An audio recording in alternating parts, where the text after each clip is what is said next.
കർത്താവ് നിങ്ങളോടുകൂടെ. അങ്ങേ ആത്മാവോടും കൂടെ.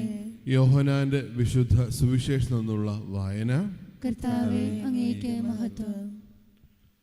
അക്കാലത്ത് യേശു നിക്കോദെമോസിനോട് അരുളി ചെയ്തു, തൻ്റെ ഏകജാതനിൽ വിശ്വസിക്കുന്ന ഏവനും നശിച്ചു പോകാതെ നിത്യജീവൻ പ്രാപിക്കുന്നതിന് വേണ്ടി തൻ്റെ ഏകജാതന് നൽകാൻ തക്കവിധം ദൈവം ലോകത്തെ അത്രമാത്രം സ്നേഹിച്ചു. ദൈവം തൻ്റെ പുത്രനെ ലോകത്തിലേക്ക് അയച്ചത് ലോകത്തെ ശിക്ഷയ്ക്ക് വിധിക്കാനല്ല, പ്രത്യുത അവൻ വഴി ലോകം രക്ഷ പ്രാപിക്കാനാണ്. അവനിൽ വിശ്വസിക്കുന്ന ഒരുവനും ശിക്ഷയ്ക്ക് വിധിക്കപ്പെടുന്നില്ല. വിശ്വസിക്കാത്തവനോ ദൈവത്തിൻ്റെ ഏകജാതന നാമത്തിൽ വിശ്വസിക്കാൻ മൂലം നേരത്തെ തന്നെ ശിക്ഷയ്ക്ക് വിധിക്കപ്പെട്ടിരിക്കുന്നു. ഇതാണ് ശിക്ഷാവിധി. പ്രകാശം ലോകത്തിലേക്ക് വന്നിട്ടും മനുഷ്യർ പ്രകാശത്തേക്കാൾ അധികമായി അന്ധകാരത്തെ സ്നേഹിച്ചു. കാരണം അവരുടെ പ്രവൃത്തികൾ തിന്മ നിറഞ്ഞതായിരുന്നു. തിന്മ നിറഞ്ഞവൻ പ്രകാശം വെറുക്കുന്നു.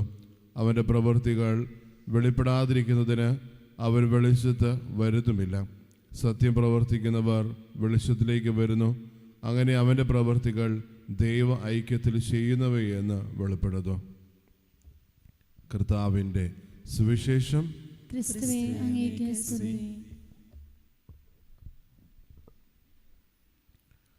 ഈശ്വരത്തിൽ സ്നേഹം നിറഞ്ഞ മാതാപിതാക്കളെ, സഹോദരി സഹോദരങ്ങളെ, ഈ രണ്ട് വായനകൾ നമ്മുടെ ഹൃദയത്തിലേക്ക് ചേർത്ത് വയ്ക്കുമ്പോൾ തമ്പുരാൻ പറയുന്ന ഒരു കാര്യം, പ്രകാശമായിട്ട് മാറാനും അവർ പ്രകാശമായിട്ട് മാറി ജീവിച്ച്, അല്ലെങ്കിൽ അത്രത്തോളം ധൈര്യത്തോടെ തമ്പുരാന് മറ്റുള്ള മുമ്പിൽ ഏറ്റുപറഞ്ഞ ഒരു അപ്പസ്തോലനെ നമ്മൾ കാണുന്നുണ്ട്.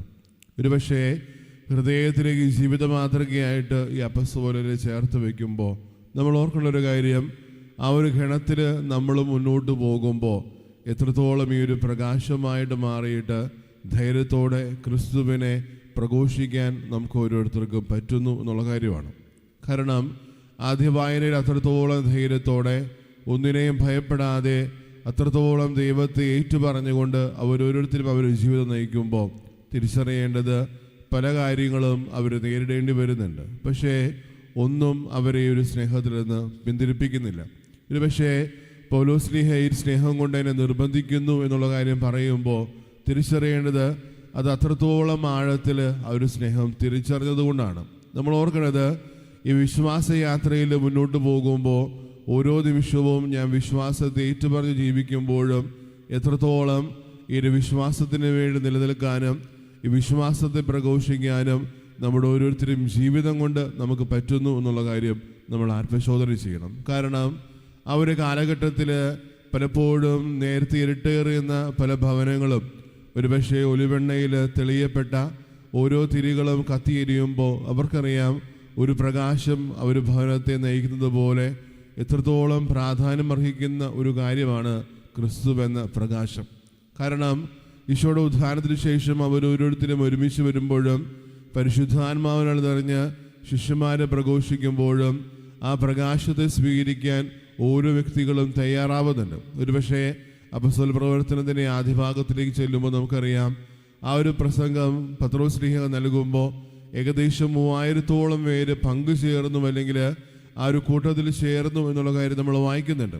അത്രത്തോളം ആ ഒരു സ്നേഹം അവർ ഓരോരുത്തരും നിർബന്ധിക്കുകയും അവരുടെ ജീവിതത്തിൽ ഓരോ നിമിഷവും ഈ സ്നേഹത്തെ ഏറ്റുപറഞ്ഞുകൊണ്ട് അവർ ഓരോരുത്തരും ജീവിക്കുന്നുണ്ട്. സ്നേഹമുള്ളവർ തിരിച്ചറിയേണ്ടത്, എൻ്റെ ജീവിതത്തിൽ ഈ പ്രകാശത്തെ ഏറ്റെടുക്കുമ്പോൾ, ഈ പ്രകാശത്തെ സ്വീകരിച്ചുകൊണ്ട് നമ്മൾ ഓരോരുത്തരും ജീവിക്കുമ്പോൾ നമ്മളായിരിക്കുന്ന ഓരോ ഇടങ്ങളിലും ഈ പ്രകാശമായിട്ട് മാറാൻ നമ്മുടെ ഓരോരുത്തരും ജീവിതം കൊണ്ട് നമുക്ക് പറ്റുന്നുണ്ടോ എന്നുള്ള കാര്യമാണ്. കാരണം പലപ്പോഴും നമ്മുടെ ജീവിതത്തിൽ ഒരു അന്ധകാരം പേറുന്ന പല ജീവിതാവസ്ഥകളും നമ്മുടെ ജീവിതത്തിലും ആവർത്തിക്കുമ്പോഴും ആവർത്തിച്ച് ചോദിക്കേണ്ട ഒരു കാര്യം, ഒരു ക്രിസ്ത്യാനി എന്ന രീതിയിൽ ഞാൻ നിലനിൽക്കുമ്പോഴും ജീവിക്കുമ്പോഴും ഈ പ്രകാശവാഹകനായിട്ട് എന്തുകൊണ്ട് എനിക്ക് മാറാൻ പറ്റുന്നില്ല?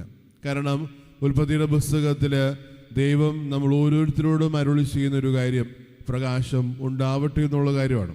ഒരു പക്ഷേ സൃഷ്ടികർമ്മത്തിൽ ഏറ്റവും ആദ്യത്തെ വാക്ക് ഉച്ചരിക്കുമ്പോൾ നമ്മുടെ ജീവിതത്തിൽ നമ്മൾ തിരിച്ചറിയേണ്ട ഒരു കാര്യം, ഈ പ്രകാശമായിട്ട് മാറാൻ നമ്മുടെ ജീവിതത്തിലേക്കും തമ്പുരാൻ തരുന്ന ഒരു വിളിയുണ്ട്.